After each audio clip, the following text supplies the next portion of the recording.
Let's have a look at the gross profit ratio. So the gross profit ratio shows the percentage of each dollar of sales the business earns as gross profit, which can then be used to meet other expenses. So imagine each dollar of sales is like this green circle.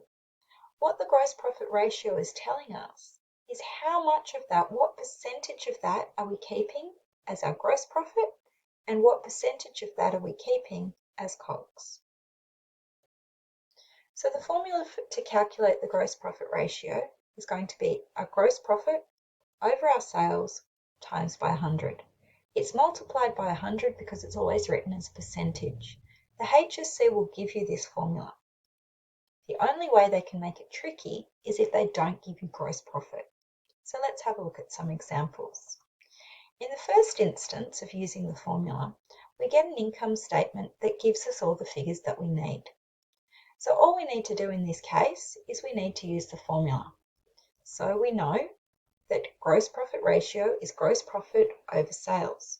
In this case, our gross profit is $800,000 over our sales, which is $1,150,000 multiplied by 100, which gives us a GPR of 69.56%.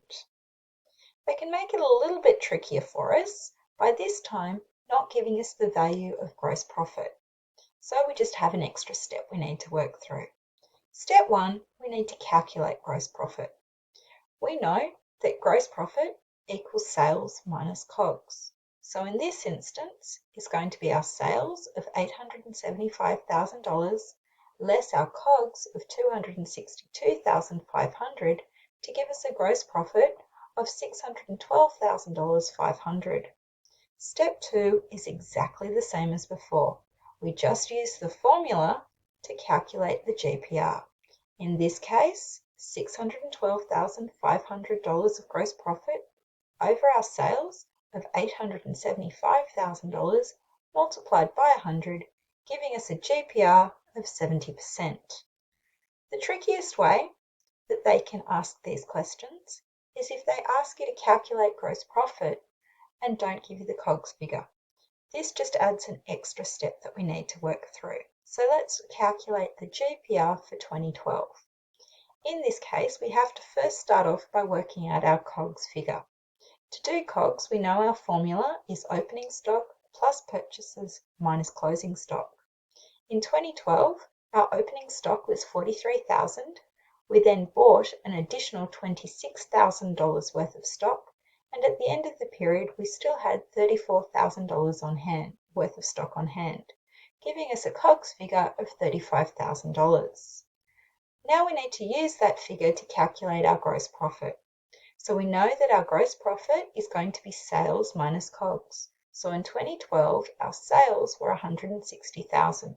Our COGS, which we just calculated, are $35,000, giving us a gross profit for 2012 of $125,000. Step 3 is exactly as it was before. We just used the formula to work out the GPR.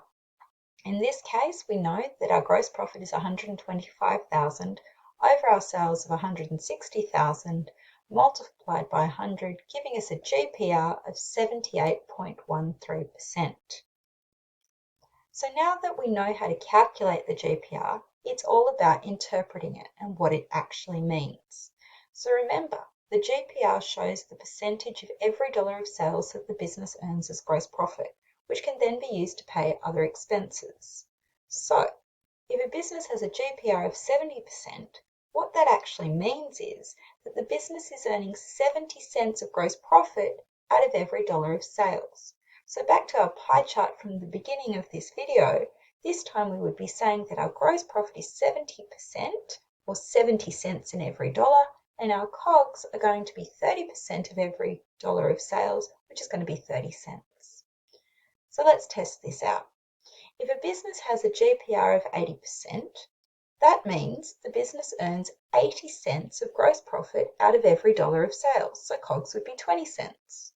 If a business has a GPR of 45%, that means the business earns 45 cents of gross profit out of every dollar of sales.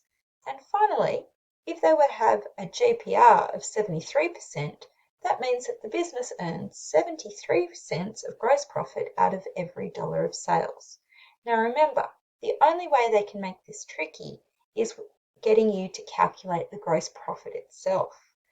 You could potentially make a mistake, but just use some logic. Remember, we could never have a gross profit ratio that's going to be greater than 100%, because it would be impossible to have gross profit that was higher than sales. Now let's move on and have a look at the net profit ratio in the next video.